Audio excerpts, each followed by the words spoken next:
So it's a tough act to follow for me. So I'll try my best, I think, to share some of our experiences. So my presentation has two parts.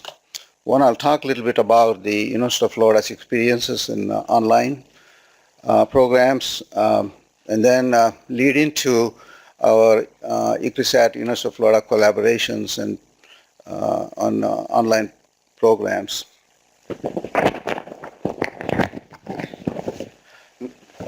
Now we have Google. Google is not noun anymore, it's a verb. So you can actually, if you ask a student a question, you say, I'll Google it. So that's why they do it. So you can look at this particular instance here in I think 0.1 second. If you look at this, how many citations you will get, I think in billion, or more than a billion, or almost 3 billion. So if I go and look at the specific topic, soil carbon, because I'm a soil scientist by training, so I thought I'll just look for soil carbon. In half a minute, I get about 2 million citations. So you can get the information just in a heartbeat. There's no professor, anybody can teach that kind of information. We cannot even compete with this kind of information. Now, who is the gatekeeper? The professor is not the gatekeeper. Now we got the technologies becoming gatekeeper. Now in this case, Google is our gatekeeper. So given these conditions, I now want to think about a little bit how to improve the capacity building, especially if we're talking about agriculture and natural resources. So one, I think that we need to figure out a way to strengthen our knowledge transfer, information flow, using some learning materials. And we're going to have a host of learning materials available now. I think it's a great opportunity to develop capacity building kind of situations using technologies now. And also there are the partnership on participating institutions working together on information communication technologies to foster the individual and institutional capacity. And we'll look to cover the MOOC platform we heard about quite a bit already. And improve skills and applications of innovative technologies through knowledge sharing, increasing digital learning resources and training. So there's a number of ways we can actually strengthen ourselves using e-technologies, and I'll show you some examples of it as we go through this presentation. Trends in e-deliveries methods have changed over the years. Initially, we used to have text-based materials, and now we have the videos and the interactive tools, and they're changing quite a bit. I think it's hard to keep up with all these things. And they are also offered both in asynchronous mode and as well as asynchronous and synchronous mode, depending on the type of platforms you use. And also it's going forward, I think, moving forward, I think things are changing quite a bit. I'm not really competent to even talk about some of these technologies, but all I'm trying to say, I think, is every day, I think technology is changing, so we need to adapt at least some of them. For each case, there's no one technology you can use for everybody. There's not a magic formula, so each case needs to be dealt with individually and adapt the technology the way in which you can improve your own capacity. So I'm going to use Flora as a case example, and then I'll talk to you a little bit about how we have been dealing with these kind of situations. We at Florida, at the University of Florida College of Agriculture and Life Sciences, spread all over about 10 different locations. The main campus is in Gainesville, but we have a number of research and education centers spread all over the world. So in the past, I think we used to connect them through text materials and visiting them personally, and have classrooms at different locations. And that was not cost effective, and also we are unable to reach everybody. So for the last few years, we have been adapting these technologies in a way that we can connect all these centers. Now we can reach everybody who is taking classes. So somebody in Miami can take a class, or a professor located in Miami area can teach a class for students in Gainesville. So we have the information flow going back and forth from the main campus to research education centers and vice versa. With that, I think we expanded the program, so we call it IFAS Global. University of Florida, IFAS is the Institute of Food and Agricultural Sciences, and we work, it is a global platform now. We work in a number of countries, both in Africa, Asia, South America, and then where we actually promoting the online programs. With respect to our own College of Agriculture Life Sciences, we have about 150 plus courses already available. Actually, this slide is almost 5 years old, so we have more courses which I have not listed here. As a part of that one, which we started as a part of Soil and Water Science Department, which I belong to, we were the first one actually started the online program back in 2001, and and I fought every battle you can think of at that time, including my own department. People do not want to teach the class online because they never believe that it's very effective. It's not equal to campus classes. I agree with all of them, but I think the few of us bought the idea at the time and then said, okay, we're going to start something. And then guess what? In 3-4 years after that one, everybody caught on. And now we have about 100 graduate students currently enrolled in graduate program. And we actually graduated almost about 200 students so far using online programs. So it's quite an experience for us in that context. So we have 3 programs. Online, Soil and Water Science online at University of Florida. We have an environmental science program at a graduate level, and we also have an agroecology program. And we just started an undergraduate program in environmental management. One thing we do not do, we do not compromise the admission standards when we admit students into these classes, into these courses. They all have to meet the same admission standards as the regular campus students. There's no difference. The only difference is the students are located in different locations. The campus students come to main campus in Gainesville. So right now we have students in our Soil and Water Science program from 40 different counties within state of Florida and also about 30 different states. Students coming from all over the United States participating in these programs. And globally, we have about some students from 12 countries are actively involved in the program right now. So one thing you need to also think about, I think, is when you have programs at distance locations like this, information flow is 2 ways, not just one way, coming from one location where the program started and going to the students, but also we get the feedback from the students to the main campus where we can interchange and interact with those students. I'll show you some examples of how we actually do that. So like I said before, we do have a number of research and education centers. We need to connect with all these students located at different parts of the state. Right now, we have about 50 counties in the state, and we need to reach all the extension specialists who are located in these counties. So now we do through the online programs. So what are some of the key highlights and successes of how we got here so far, for almost 12 years of experience? We started using several innovative technologies to teach our distance education courses, online collaborative software, live interactions. One thing we do, our distance education program a little more tedious in one way, is most of the online programs, they put the material online and then they may answer emails. There's not much interaction between student and the instructor.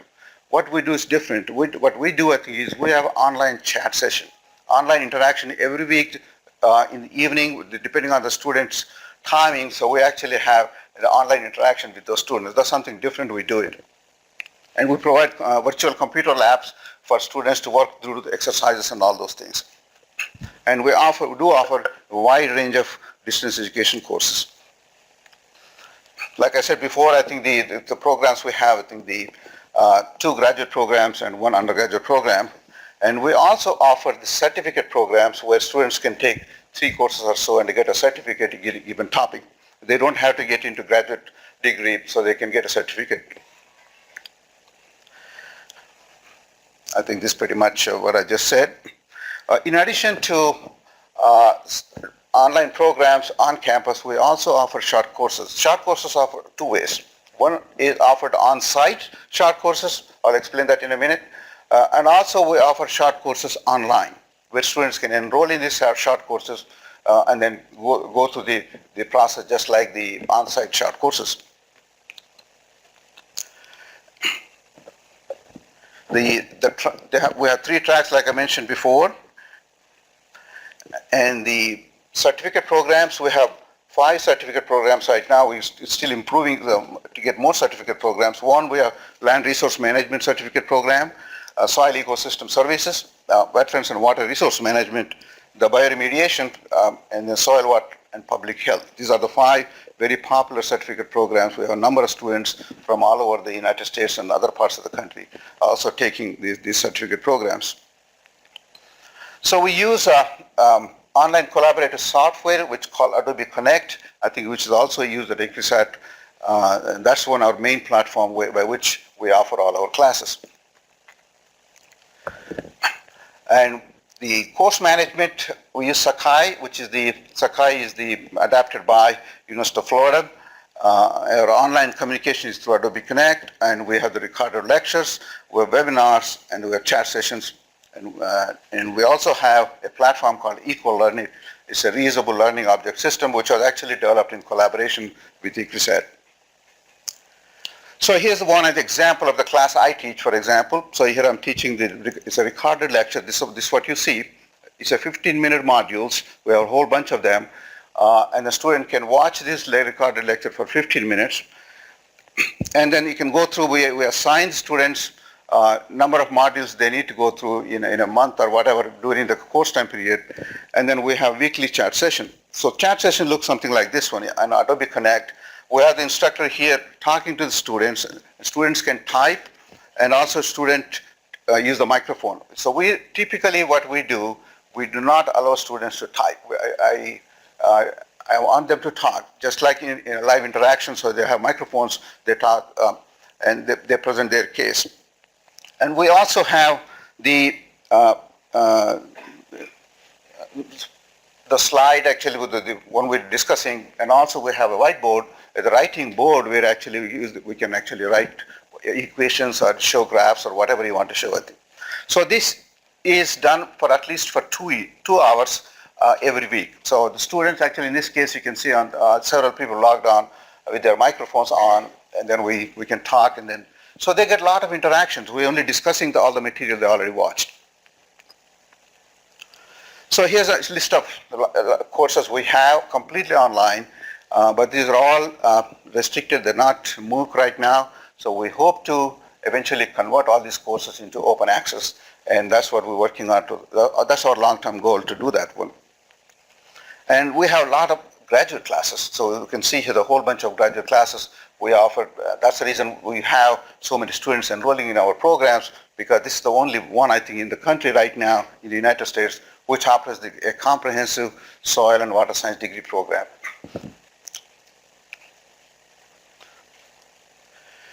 So in addition to that one, our faculty are also participating in Coursera. It's like a MOOC platform. Students from any part of the world can take these classes. For example, this course offered by Dr. George Hopmuth, Sustainable Agricultural Land Management. This course was taken by some 12,000 to 15,000 students from 150 countries or so, 170 countries. So that's quite a, in one semester, I think that many students took this class. So you can see what you heard in the previous talk, the TED talk, talking about the significance of open access learning. So in addition to our regular classroom, we also have the extension program. Unfortunately, our extension program did not buy into e-learning as much as we wanted. So we are going through the process right now. Right now, all our material in the extension, we have voluminous of text materials. This as part of the electronic data information source. If you go to our University of Florida website and type EDIS, and you will find all kinds of materials. But most of them are in text form, in the PDF files. They are not really into online format we like to have now. So we're hoping that some of the text material will be converted into some more online interactive material. That's what we're working on right now. So let's, next few minutes I want to talk to you a little bit about our global education platform. We called it at the time International Education Center. This is the collaborative effort between ICRISAT and University of Florida. It's a virtual center we created a few years ago. One of the major thrusts of this is to offer the on-site short courses with the objective of the train the trainer. So the traditional practice is for example, Indian government with ICAR sponsors a scientist from here, go to United States, spend a month, 2 months training, whatever. And then most of the time, we got few of those, and we never really accomplished the goal we wanted to accomplish in that 1 month. It's too short a period of time. But having somebody from University of Florida to come here and offer a short course for 25, 30 people at a time, so we actually training 25, 30 people, I think, within a short period of time. So that's what the goal was, to offer the short courses.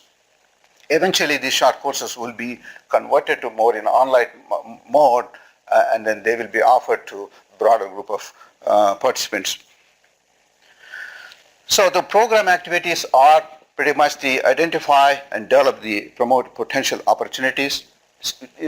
This collaboration is not only just for the online education or the short courses. This collaboration is graduate student training, collaborative research programs, collaborative graduate studies. We have graduate students actually conducting the research at ICRISAT, taking our online classes from here, and actually graduating from University of Florida. So we have done that kind of thing for free students. We brought in undergraduate students here for training, and we have collaborative project with the number of faculty scientists at ICRISAT. And one of the major projects we have ongoing right now is the biofuels project, working with a group at ICRISAT and and other Indian universities here, and through with the three other universities in the United States. This program, funded by Department of Energy from US and Department of Science and Technology, is funding in India.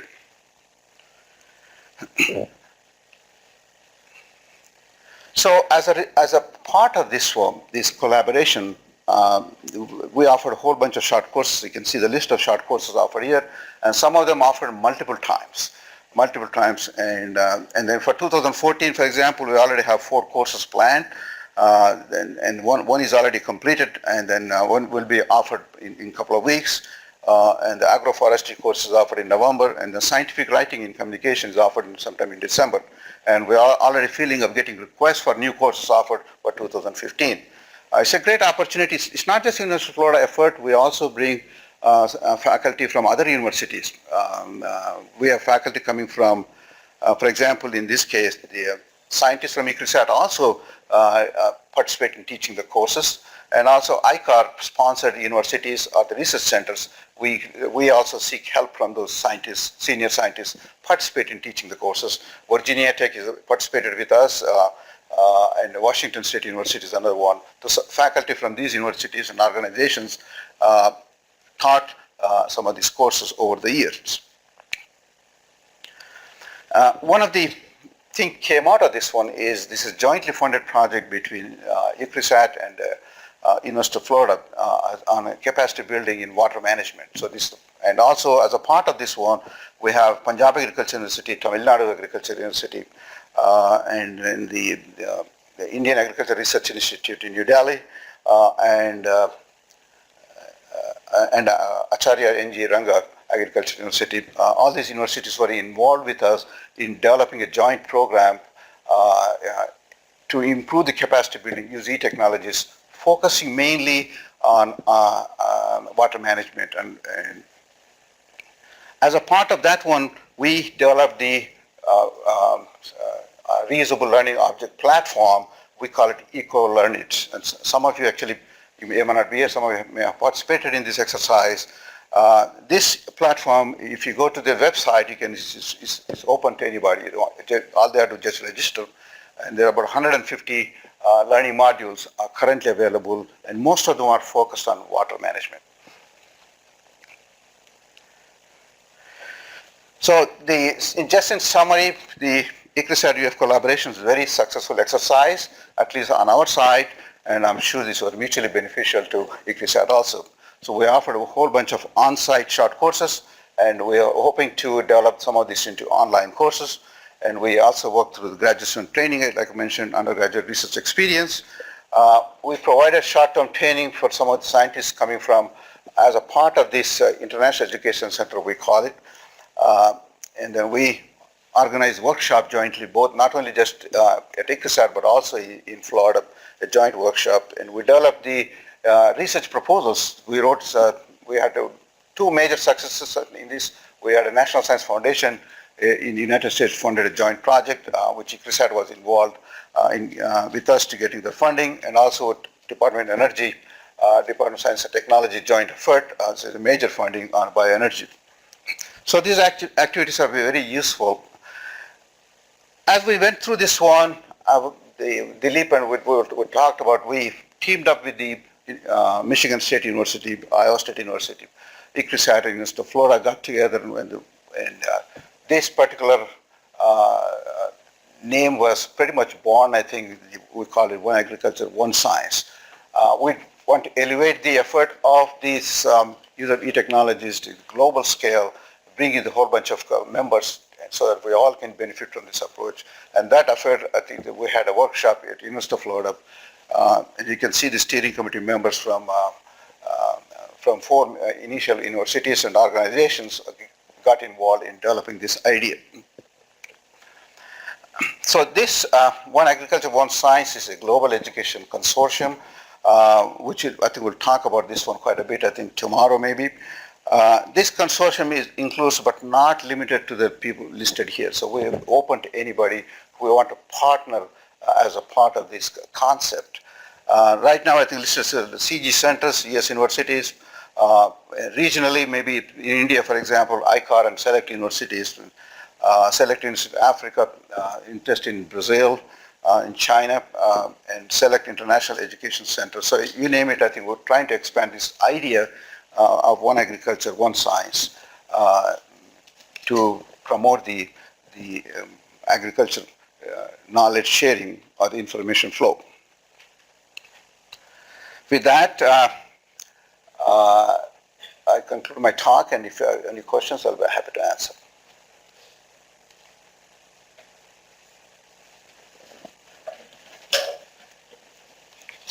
So, you told that you offer online courses. Yeah. One among them is soil and water science. What about the practical classes? That's a good question. The practical classes is always an issue. We have three courses actually in soil and water science.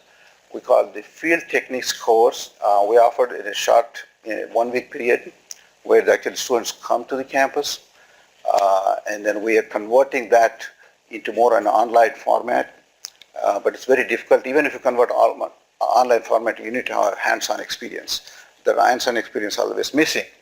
So in some cases, what we have done, we teamed up with the, for example, let's say we're working in Florida, where we offer a course from Gainesville, the main campus, and they are located at different centers. Students are located all over the state. So we contact some local research centers to actually have the practical classes at their locations. So that worked very well for Florida situation. But if the student is coming from Alaska or from Wisconsin, so it's very difficult to do that one. The lab part of it, we also offered lab part of it on campus. Students can come for a week and learn some techniques, but very few people take that opportunity. It would be expensive to do that one.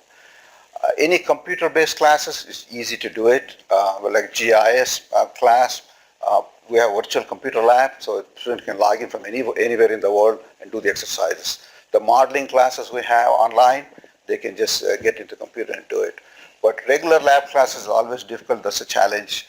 But there are opportunities to develop virtual labs. Our microbiology class actually developing a virtual lab where actually you can simulate all the conditions you may have, and still it will never be the same. So that's the limitation is always there, I think, the practical classes. Sir, how about this research work for MSc, all those things? Yeah. This is for MS students in soil and water science, environmental science track or agroecology track. The two ways we'll do it. Let's say, for example, a student from ICRISAT wants to get a master's degree. So students need to be admitted, first of all, to University of Florida, take the GRE and all the regular requirements. And once they do that one, then they will be stationed at ICRISAT, for example, here. They will take courses online, and they do the research with the scientist at ICRISAT. So the scientists become a co-chair of the student, and we have a committee there set up that way. And we're done with the students from Africa, we're done from South America that way. But we need to we identify the local research organization closer to where the student is located.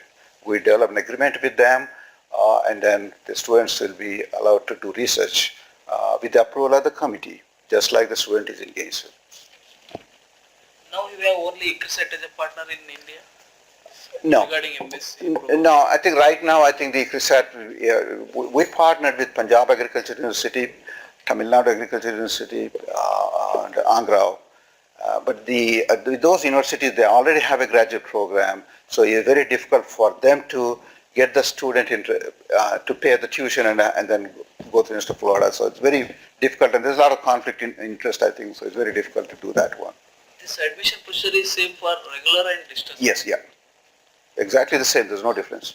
How about their evaluation patterns? Exams? Exams are done two ways. Since it's a graduate class, the exam is a time-limited class. Exam, like example, the course I teach, a graduate class, I give them 2 hours time, open book. Okay, but by the time they have to find the answer, so by the time they find those 2 hours are gone. So either if they don't know the answers or they don't know how to interpret, synthesize, usually our exams are not just the fact-based exams, so more on synthesis, how well you understood the material. So it's online or they have to come to the campus? They have to submit, they can type and then send the PDF file in the 2 hours time frame. And some of the questions are online also, they can go type it in and then submit the material. Can you identify the same student who is attending the class as writing the examination? I think that trust is a big thing. Okay, this is a graduate class. The undergraduate class, what we do, there's a companies now, the proctor the student. They actually have cameras and they'll figure out a way, actually watch the student doing it.